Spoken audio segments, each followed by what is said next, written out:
deixa eu ver aqui, que é o domínio do ego. E mesmo pela palavra de sabedoria. No hinduísmo é o 10º avatar do Deus Vishnu, que vai surgir no Ocidente no atual Mahayuga. Prenuncia o final da Kali Yuga, a época atual dominada pelas trevas.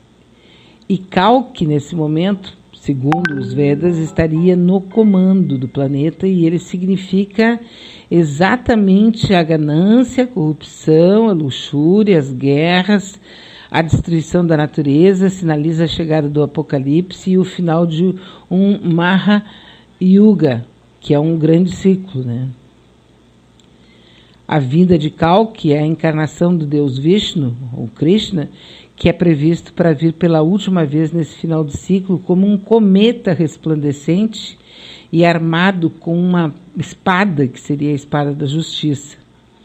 Aterrorizante para provocar e resplandecer aquele que viria a provocar a aniquilação dos homens e mulheres entregues à barbárie, selvagens e perversos nesse período do final da Kali Yuga, que é agora, até o ano que vem, até fevereiro do ano que vem, quando termina a Kali Yuga.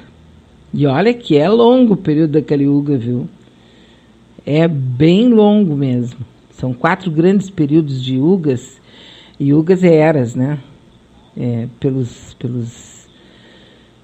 avatares aqui. Então nós estaríamos bem no final da Kali Yuga. Um tema que eu quero abordar com mais detalhes, com certeza, né? Para a gente poder entender todo esse processo, ou pelo menos para ter mais um pontinho de interrogação. Porque, como disse ali, né? Não é a era das certezas, nada mais tem certeza. A gente tem que só ter aquela calma, tranquilidade de saber que existem interpretações. As verdades profundas e absolutas, especialmente com relação aos outros, isso é difícil, né? Bom, a Maria Lúcia está nos mandando aqui uma mensagem de voz, né?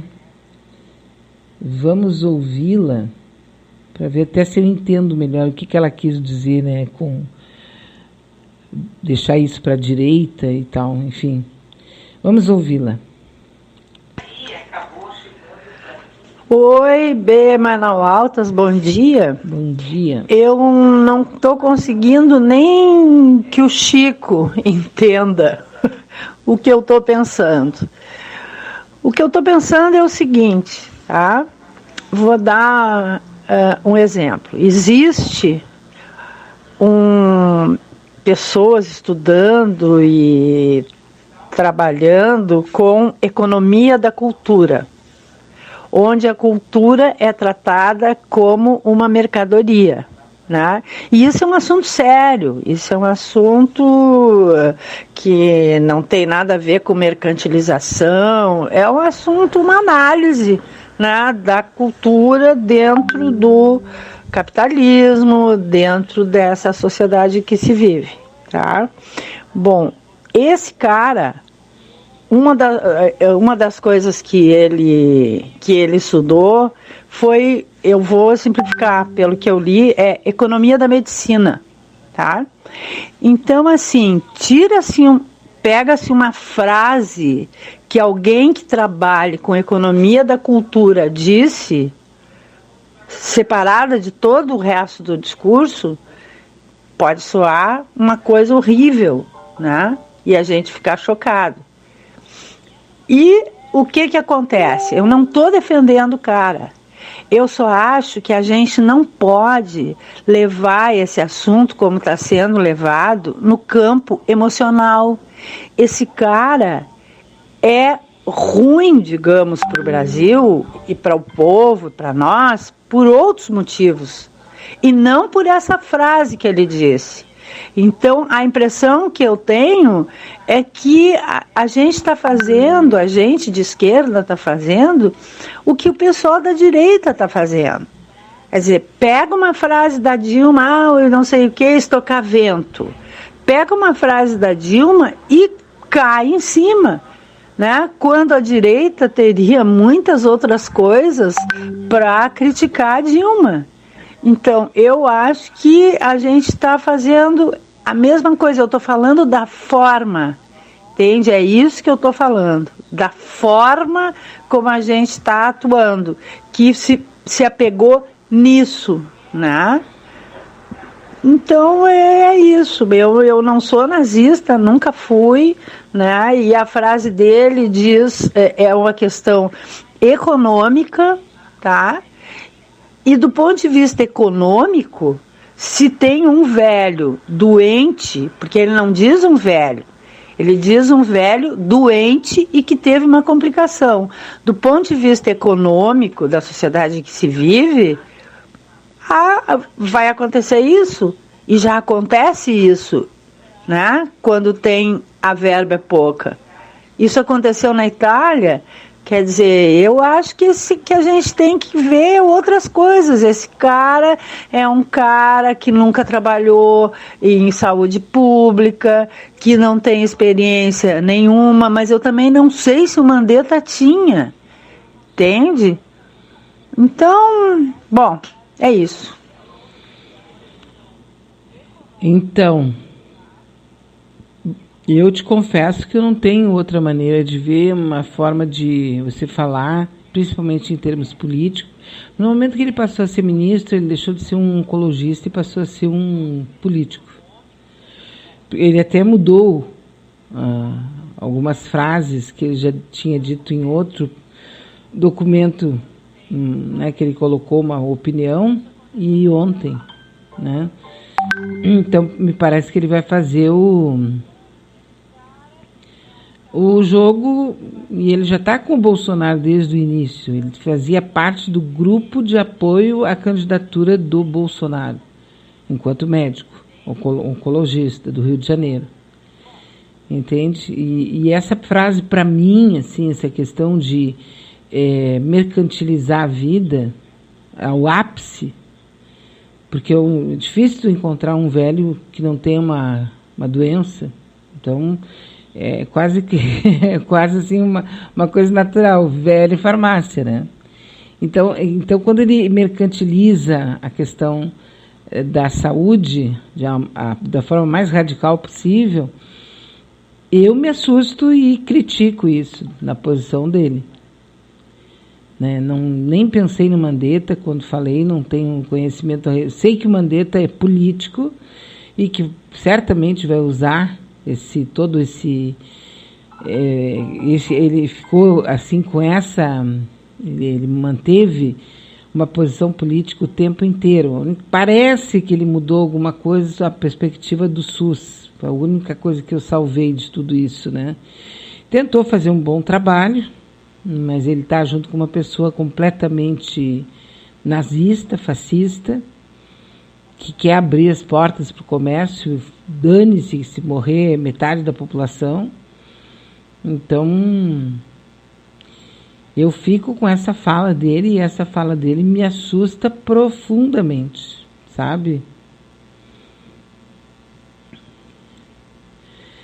Esta fala é anterior. O importante é que ele se diz fechado com o Bolsonaro.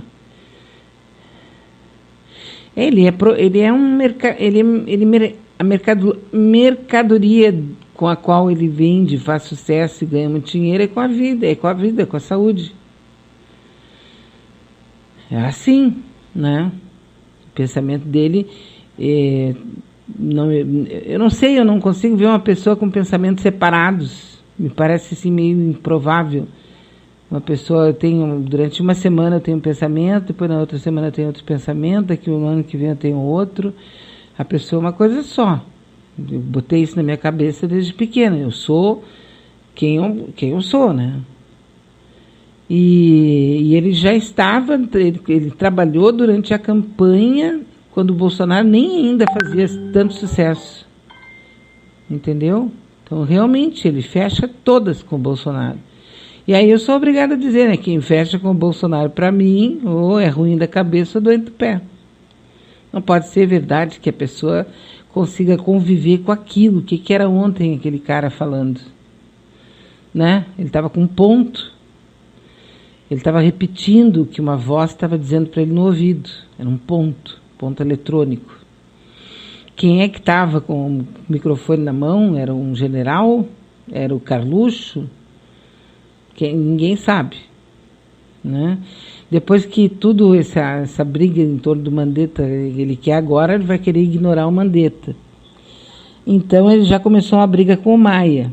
Já botou lá um trololó dizendo que tem informações da área da inteligência de que eles estariam dispostos a fazer tudo para destruir a imagem do Bolsonaro, para derrubar o Bolsonaro. Então, se eu fosse o Maia, que ele é um chefe de Estado, né?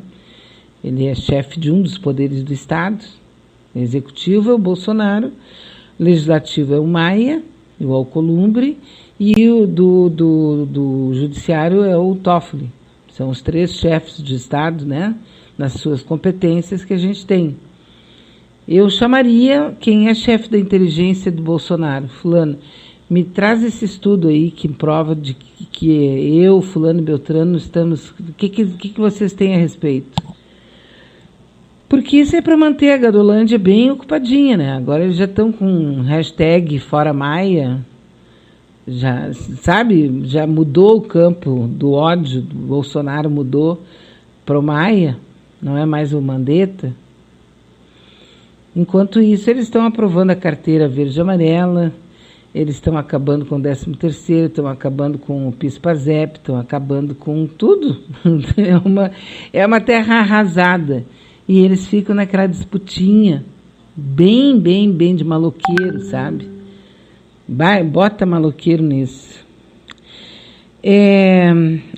A Silvia está nos mandando aqui uma mensagem de voz, falando sobre o feminicídio de hoje, essa tragédia que ocorreu agora há pouco em Porto Alegre, né? Onde um ex-integrante da Brigada Militar matou a tiros a sua companheira e depois tentou suicídio, não foi competente para morrer e está em tratamento com uma bala na cabeça, segundo eu entendi.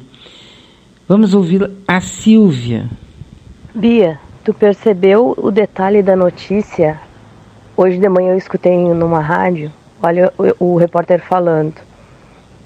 A princípio ele começou como se fosse um caso, um marido, um feminicídio, né? Marido mata a esposa aqui, aí no meio da reportagem ele se toca, que é um militar, aí o outro já grita, então não é um feminicídio, se trata de um caso de surto. Tu notou que quando é uma pessoa normal, pobre, um marido matou, o outro não manteve em cárcere? E quando se relata que é um militar, aí fica diferente. Sim. Até no anúncio, se tu perceber nos detalhes aí, se torna um surto. Ele teve um surto. Porque eles que são preparados deveria ser diferente, tu não acha? Se eles têm um preparo militar, eles não poderia estar ocorrendo isso com eles, porque eles são umas pessoas preparadas para isso. Não são seres humanos normais. Tu não concorda comigo? Eles deveriam ter uma preparação psicológica, ou então não poder, dependendo, né, do estudo psicológico, não poder portar a arma de fogo. Mas é que a gente vive numa espécie assim é tudo muito sorrateiro, assim, tudo muito, isso pode, isso não pode, sabe? É muito triste esse jogo que a gente vê na sociedade, que a gente acaba fazendo parte, né? Então você dá nomes de acordo com a pessoa, o nome do parente, de quanto tem no banco, qual é o cargo que exerce, né? Se é um favelado, aí é um assassino, é um marginal, é um feminicídio, batia na esposa, um covarde. Agora, se é um militar, coitado, ele surtou, né? Se é um cara rico, nossa, botam 1000 outros artifícios para não dizer a verdade. E onde é que está a verdade? É difícil também de saber, né? Vai saber. Beto, estás fanha.